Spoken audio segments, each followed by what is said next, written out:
istilahnya mungkin bukan innovation ya. Dia kan lebih tepat dengan istilah invention. Sesuatu yang mereka banyak melakukan kayak semacam basic research. Kemudian dari basic research itu membuat suatu penemuan-penemuan yang mungkin tidak siap pakai, tapi menjadi dasar untuk suatu lompatan teknologi mengerjakan sesuatu.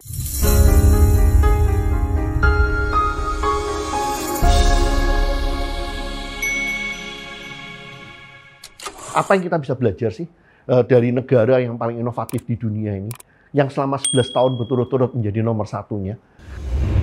Jerman banyak berinovasi di bidang ilmu pengetahuan, seperti bidang kedokteran, teknik, hingga sains.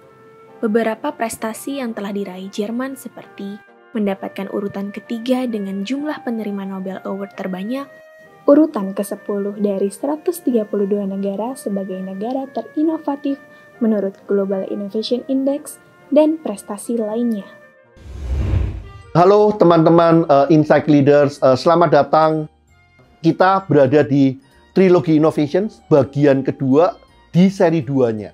Selamat datang di meine zweiten Heimat, Jerman. Das Land der Dichter und Denker. Kurang lebih artinya, ini adalah tanah halaman saya yang kedua. Negara yang penuh dengan orang-orang yang suka berpuisi dan suka berpikir. Itu image daripada Jerman ya. Saya sempat di Jerman 14 tahun, menyelesaikan S1, S2, S3, dan bekerja sebagai konsultan selama beberapa tahun juga di beberapa perusahaan. Apa yang menjadi keunikan inovasi Jerman jika dilihat dari rank skor Global Innovation Index? Oke, kalau kita bicara Jerman dari segi Global Innovation Index, Jerman itu berada di ranking 10 tahun ini. Tapi sebenarnya 5 tahun terakhir ini dia di ranking 9. Secara umum kita ngelihat inputnya 14, outputnya 8, yang berarti kan juga cukup efektif ya, apa yang diinvestasikan dan apa yang dihasilkan. Kita ngelihat lagi ya, kekuatan Jerman itu utamanya ada di Human Capital and Research, yang dia berada di ranking 3 ya. Jadi 9-10 ke 3, itu kan berarti memang itu kekuatannya dia. Utamanya di sini kita bicara tentang tertiary education, universitas ya. Saya kuliah ngambil S1, S2, S3 di Jerman, terkenal dengan sulitnya untuk kuliah di Jerman, lamanya kuliah di Jerman, kemungkinan lulusnya juga kecil, paling tidak di zamannya saya dulu kuliah ya. Dia di sini kan di ranking 5. Kemudian juga penelitian, R&D. Saya banyak melakukan penelitian, menjadi research assistant, menjadi researcher, PhD, itu semuanya sampai dengan waktu saya jadi profesor pun mengerjakan banyak proyek dengan instansi-instansi Jerman. Aspek apa saja yang mempengaruhi inovasi Jerman? Kita ngelihat di sini hubungan ya dari tertiary education. Dia punya kekuatan tuh kalau kita ngelihat dari perspektif budayanya yang disebut dengan akademische Freiheit kalau bahasa Jermannya. Bahasa Inggrisnya academic freedom. Yang kurang lebih itu kayak kebebasan untuk belajar ya. Yang mana di kebebasan untuk belajar ini juga boleh diartikan kayak tidak adanya bimbingan sih. Yang berarti kan kita itu harus punya suatu disiplin kalau mau sukses untuk kuliah di Jerman. Kita harus punya suatu passion terhadap tema yang kita pelajari. Karena kalau tidak ada passion, tidak ada disiplin, kalau pembimbingannya itu tidak terlalu ketat, karena kita punya banyak kebebasan, itu kan kita get lost ya.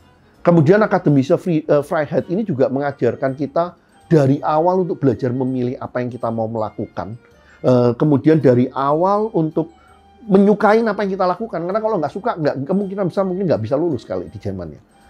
Setelah itu kita bicara R&D. Nah, gabungan keduanya ini kita lihat ada hasilnya loh. Karena kalau kita bicara di knowledge and technology output, terutama di sub-nya, kita bicara tentang knowledge creation, itu ranking 5. Jumlah paten, jumlah publikasi yang dihasilkan di Jerman, itu luar biasa prestasinya. Memang kalau kita bicara tentang scientific and technical articles ya, di satu kan rankingnya 35.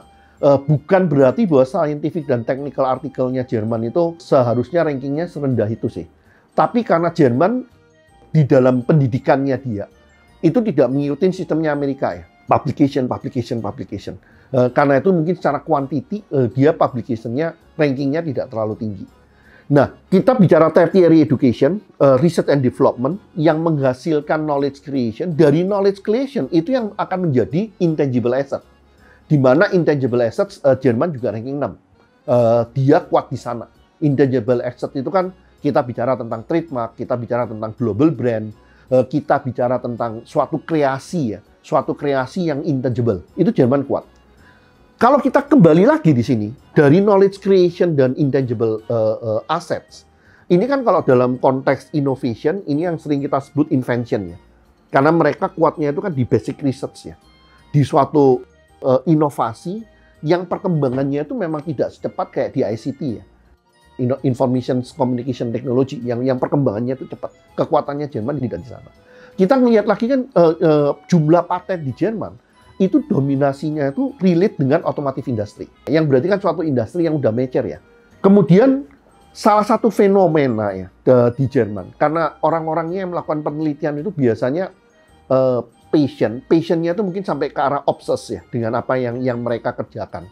Itu kan yang membuat positifnya sih kita lihat, terutama kalau kita bicara tentang pemenang hadiah Nobel di bidang science and technology, kimia, fisika, fisiologi, dan medicine, itu kan Jerman ranking 2 di dunia. Secara keseluruhan dia ranking 3, tapi kalau khusus kita hanya lihat bidangnya science and technology, itu kan yang relate dengan innovation, Jerman itu ranking 2. Tapi itu juga tantangannya dia sih. Kita kadang-kadang bicara kan di Jerman itu dari negara yang orientasinya tuh inventor menjadi suatu negara yang inovator. Itu kan tantangannya Jerman ya. Banyak story di Jerman, mereka melakukan penelitian, menghasilkan yang namanya MP3, MP3. Setelah itu yang memasarkan adalah Apple dengan iPod-nya. Nah, karena kekuatannya Jerman kan meng-create intangible assets, setelah itu komersialisasi, mengedukasi pasar, mengerti keinginan pasar, itu kayaknya bukan kekuatannya dia ya. Story berikutnya kita juga dengar Christian Kersting yang menemukan teknologi daripada Siri yang memasarkan Apple juga gitu di sininya. Cerita seperti itu selama saya di Jerman dulu kita banyak mendengar. Nah ini yang kita belajar juga ya, yang kita belajar juga dari Jerman ini. Adanya suatu environment, kita didik orang dengan suatu kebebasan untuk akademik, yang membuat orang udah biasa untuk memilih apa yang menjadi ketertarikan dia, apa yang menjadi passion dia. Tentunya ini yang membuat inovasi di Jerman itu sukses. Tapi kalau ada limitation-nya, kalau terlalu obses, akhirnya ya cuma melakukan penelitian, menghasilkan, tapi implementasinya tidak sampai kepada bagaimana mengajarin pasar, ataupun membuat hasil produk penelitian ini menjadi suatu produk yang bisa dikomersialisasikan. Tapi kalau kita lihat lagi yang menarik, dari 50 perusahaan paling inovatif di dunia, itu ada 5 yang dari Jerman. Nggak jelek sih, dari 50 ada 5. Kebetulan 5-5-nya itu saya pernah kerja dengan mereka, baik sebagai konsultan ataupun sebagai researcher. Terutama kayak misalnya Siemens itu saya ambil 15 tahun ya, baik di Siemens Jerman maupun Siemens China, bekerjasama dengan mereka. Dengan SAP mungkin 7-8 tahun, dia SAP Cina dan SAP Jerman di sana. Yang mana pengalaman saya bekerja dengan mereka, memang kalau klasikal yang kita kenal yang namanya inovasi ya, inovasi dalam artian ide-ide kreatif, inovasi dalam artian cepat berubah, itu sepertinya bukan kekuatan mereka sih. Kita tahu produknya SAP, ya itu bukan suatu produk yang cepat berubah ya. Tapi kan dia itu suatu inovasi kan, karena ERP itu kan didominasi oleh SAP. Itu kan kalau teorinya Blue Ocean itu kan pasar baru kan. Dia meng-create suatu industri baru kan. Kan itu berarti inovasi juga. Yang membuat SAP dari perusahaan kayak semacam software for accounting dengan 5-6 orang bisa menjadi perusahaan IT biz ketiga terbesar di dunia. Siemens kan juga sama ya. Selama saya bekerja sama dengan Siemens itu bukan kayak kita bekerja sama dengan startup company, perusahaan-perusahaan yang klasikal yang kita kenal dengan kayak Apple, Google yang seperti itu. Tapi Siemens kan juga masih masuk, kalau nggak salah terakhir itu ranking 10 atau 12 lah di dalamnya. Dia punya banyak produk-produk inovatif, termasuk sekarang kalau kita bicara tentang smart city, itu kan Siemens salah satu mayornya di sana. Bekerja dengan 2 perusahaan ini, ataupun dengan beberapa perusahaan Adidas, Bosch, dan Bayer juga, yang kita tahu, yang kita menjadi tipikalnya adalah Sachorientierung kalau istilahnya Jerman. Yang berarti kan benar-benar mengerjakan sesuatu itu kalau bisa sampai sempurna. Mengerjakan sesuatu itu detail, mengerjakan sesuatu itu benar-benar mengerti alasannya. Nah, itu kan dasar juga ya untuk melakukan inovasi-inovasi yang kita lihat yang terjadi di Jerman ini. Kalau saya mencoba mensummary ya, dari perspektif budaya, inovasi di Jerman, apa yang kita bisa dapat belajar? Kita bisa melihat bagaimana tertiary education, jadi pendidikan tinggi, berhubungan dengan penelitian. Penelitian ini akhirnya menghasilkan knowledge dan technology output yang nantinya itu bisa menjadi intangible assets. Itu kan semuanya berhubungan ya di dalamnya. Dan salah satu core-nya di situ mungkin ada dua yang kita bisa pegang. Akademische Freiheit, academic freedom. Kita belajar memilih, kita belajar menyukain apa yang kita suka.